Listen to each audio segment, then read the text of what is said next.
What if I told you one of the most futuristic motorcycles ever created had no forks, no regular frame, and looked like it had just rolled straight off the set of Metropolis back in 1930?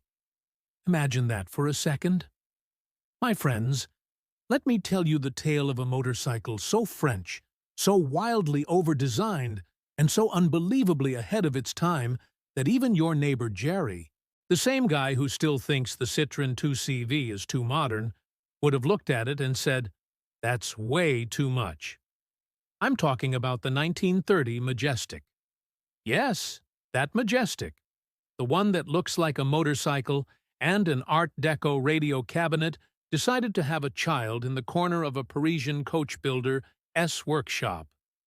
Before we dive into this rolling piece of luxury on two wheels, do me a quick favor.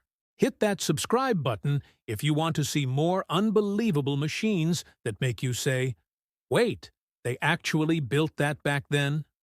Okay, now let's return to the motorcycle that wanted to be a limousine. George Roy, the man behind this creation, was clearly not satisfied with ordinary bicycles and their boring frames. He looked at tubes and welding and said, "No thank you." Instead, he dreamed of pressed steel, smooth flowing curves, and a design with enough style to make a politician turn red. In 1929, Roy brought his vision to life with the Majestic. This machine was so sleek and so futuristic for its time, it looked like it was whispering "jet plane" to the wind as it rolled forward. And here's the thing. It wasn't even his first try. Roy had already worked on another project called the New Motorcycle, which used monocoque construction long before it became a trendy engineering word. But the Majestic went even further. Rather than using a tubular frame like everyone else, Roy gave it two pressed steel side rails, connected by riveted cross members.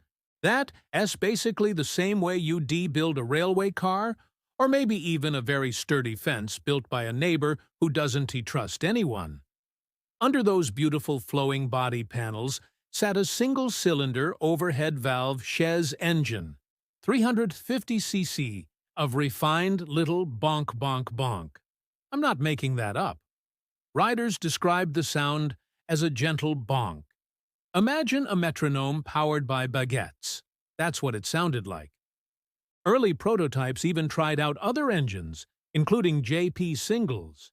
And for himself, George Roy went all out and built one with a 1000 cc Cleveland four-cylinder, because nothing screams French elegance like throwing in some raw American horsepower.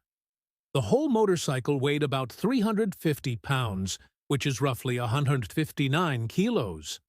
Most models came with chain drive, but some rare ones were made with shaft drive. Yes, shaft drive in 1930. It's as if Roy wanted to leave mechanics scratching their heads for the next century. Now, let S talk about the steering system, or what I like to call George Roy S masterpiece of over-engineering. The Majestic used hub-center steering. Instead of your typical forks, it had a ball-jointed hub and a mess of linkages that somehow managed to turn the front wheel without tossing you into a vineyard. The parallelogram linkage design kept everything steady on rough roads, which was especially important since French roads in the 1930s were basically cobblestones mixed with hope. Instead of telescopic forks, Roy used sliding pillar suspension, like the kind used on early Morgan three-wheel cars. This design kept the wheelbase the same, while allowing the front wheel to bounce up and down like a kid who just ate too much sugar. And if that wasn't strange enough, the Majestic didn't use a traditional swing arm either. The whole drivetrain was tucked neatly inside the wide body panels, making the bike look more like a land yacht than a motorcycle. And then there was the gear shifting. Forget modern levers. This thing had a hand shifter that looked like it was borrowed from a fancy door in Versailles. No shift gate, no guidance, just a round knob and blind trust. You twisted it and prayed the gearbox would be kind. Maybe you got first gear, maybe you got third. Reverse? Not unless you offered it a bottle of wine. But the finishing touches were just as outrageous. Some Majestic models came with a special alligator-style paint finish, applied by actual artists from the French Guild of Decorative Painters. This wasn't just paint. This was high-level French artistry. They achieved the cracked, reptile-like finish by layering different types of paint that weren't meant to mix. The fact that some Majestic bikes still carry this finish more than 90 years later is proof these painters deserve a medal, or at least more vacation days. Now, here's the sad part. Only about 100 Majestics were ever made, and George Roy didn't even keep the project for long. He sold the rights the very same year production started. Imagine opening a bakery and then selling it to the guy who thought raisin bread was the best invention ever. Production moved to the company that built dollar motorcycles. Yes, that was really their name. And as you might guess, things didn't go well. Why didn't people buy it? Maybe it was the high cost. Maybe it was just too confusing. Or maybe it was the fact that the Majestic looked like a sidecar that had swallowed itself whole. Whatever the reason, sales were poor. And by 1933, the company shut down faster than my uncle folds in poker. Today, only about 10 Majestic motorcycles are known to still exist. That's fewer than the number of people in my town who claim they could build a better bike in their garage if they only had the time. One of the finest restorations was completed by Sergio Bueno in California. His white and burgundy Majestic looks so elegant, it almost seems like something you'd order for dessert.